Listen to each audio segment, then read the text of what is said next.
പിണറായി സർക്കാർ കേരളം ഇന്നുവരെ കണ്ടിട്ടുള്ളതിൽ വെച്ച് ഏറ്റവും വലിയ അഴിമതികൾക്കും ദുർഭരണത്തിനും സാക്ഷ്യം വഹിച്ചുകൊണ്ടിരിക്കുന്ന ഒരു ഭരണകൂടമാണ്. വികസനം എന്ന വാക്ക് കേവലം ഒരു തട്ടിപ്പായി മാറിയിരിക്കുന്നു. ഓരോ പുതിയ പദ്ധതി പ്രഖ്യാപിക്കുമ്പോഴും അതിനു പിന്നിൽ ഒളിഞ്ഞിരിക്കുന്ന അഴിമതിയുടെ ആഴം എത്രയാണെന്ന് ജനങ്ങൾ ഭയത്തോടെയാണ് നോക്കിക്കാണുന്നത്. കെ ഫോൺ, ലൈഫ് മിഷൻ തുടങ്ങിയ പദ്ധതികൾ ജനങ്ങളുടെ പ്രതീക്ഷകൾക്ക് മുകളിൽ കരിനിഴൽ വീഴ്ത്തി. ഇപ്പോൾ വയനാട് തുരങ്കപാതയും അതേ പാതയാണ് പിന്തുടരുന്നത്. ഒരു പദ്ധതിയുടെ ആദ്യഘട്ടം മുതൽ അഴിമതി തുടങ്ങുന്നത് പിണറായി ഭരണത്തിന്റെ മാത്രം പ്രത്യേകതയാണ്. വയനാട് തുരങ്കപാതയുടെ കാര്യത്തിൽ ആവശ്യമില്ലാത്ത 1.5 ഏക്കറോളം സ്ഥലം ഏറ്റെടുത്ത് ലക്ഷക്കണക്കിന് രൂപയുടെ നഷ്ടം വരുത്തി. ഇത് യാദൃച്ഛികമായി സംഭവിച്ചതല്ല, മറിച്ച് കൃത്യമായ ആസൂത്രണത്തിന്റെ ഭാഗമായിരുന്നു. നിയമങ്ങൾക്കും ചട്ടങ്ങൾക്കും പുല്ലുവില കൽപ്പിച്ചുകൊണ്ട് റവന്യൂ ഉദ്യോഗസ്ഥരെ ഭീഷണിപ്പെടുത്തിയും സ്ഥലം മാറ്റിയും അഴിമതിക്ക് വഴിയൊരുക്കി. സത്യസന്ധമായി പ്രവർത്തിക്കാൻ ശ്രമിച്ച ഉദ്യോഗസ്ഥരെ സ്ഥലം മാറ്റി ശിക്ഷിക്കുക എന്നത് ഈ സർക്കാരിന്റെ സ്ഥിരം പരിപാടിയാണ്. അഴിമതിക്ക് കൂട്ടുനിൽക്കുന്നവർക്ക് പ്രോത്സാഹനവും എതിർക്കുന്നവർക്ക് പീഡനവും.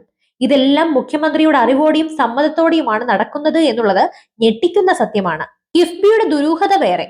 വികസന പദ്ധതികൾക്കായി പണം കണ്ടെത്താൻ രൂപീകരിച്ച കിഫ്ബി ഇപ്പോൾ അഴിമതിയുടെ ഇടനിലക്കാരായി മാറിയിരിക്കുകയാണ്. ഭൂമി ഏറ്റെടുക്കാനോ അതിന്റെ വില നിശ്ചയിക്കാനോ അധികാരമില്ലാത്ത കിഫ്ബി വയനാട് തുരങ്കപാതയുടെ സ്ഥലമേറ്റെടുപ്പിൽ നേരിട്ട് ഇടപെട്ടു എന്നത് ഞെട്ടിക്കുന്ന കാര്യമാണ്. ഇതൊരു കമ്മീഷൻ ഇടപാടിനുള്ള വഴിയൊരുക്കൽ അല്ലെങ്കിൽ മറ്റെന്താണ്? കിഫ്ബിയുടെ ഓരോ നീക്കവും സംശയകരമാണ്.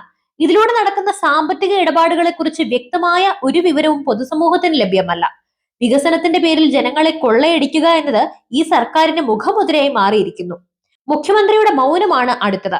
അഴിമതിയെക്കുറിച്ച് നിരന്തരം ചോദ്യങ്ങൾ ഉയരുമ്പോഴും മുഖ്യമന്ത്രി പിണറായി വിജയൻ മൗനം പാലിക്കുന്നു. ഈ മൗനം കുറ്റസമ്മതത്തിന് തുല്യമല്ലേ? താങ്കളുടെ അറിവോടെയാണോ ഇതെല്ലാം നടക്കുന്നതെന്ന് ജനങ്ങൾക്ക് സംശയിക്കാൻ എല്ലാ കാരണങ്ങളുമുണ്ട്. കേരളത്തിന്റെ ഭാവിക്ക് വേണ്ടി കൊണ്ടുവരുന്ന പദ്ധതികളിൽ പോലും അഴിമതിക്ക് കളമൊരുക്കുന്ന ഒരു ഭരണകൂടം വേറെയില്ല. ജനങ്ങളുടെ നികുതിപ്പണം ദുരുപയോഗം ചെയ്യുകയാണിവർ. ഇത് കേവലം ഒരു വിമർശനമല്ല, മറിച്ച് കേരളം ഇന്ന് നേരിടുന്ന ഏറ്റവും വലിയ പ്രതിസന്ധിയാണ്. ഈ ദുർഭരണത്തിനെതിരെ ചോദ്യങ്ങൾ ഉയർത്തിക്കൊണ്ടിരിക്കേണ്ടത് നമ്മുടെ എല്ലാവരുടെയും കടമയാണ്. എന്തായാലും ഈ വിഷയത്തെക്കുറിച്ചുള്ള നിങ്ങളുടെ അഭിപ്രായങ്ങൾ തീർച്ചയായും കമന്റ് ചെയ്യൂ. മറ്റൊരു വിഷയവുമായി വീണ്ടും എത്തും വരെ നന്ദി.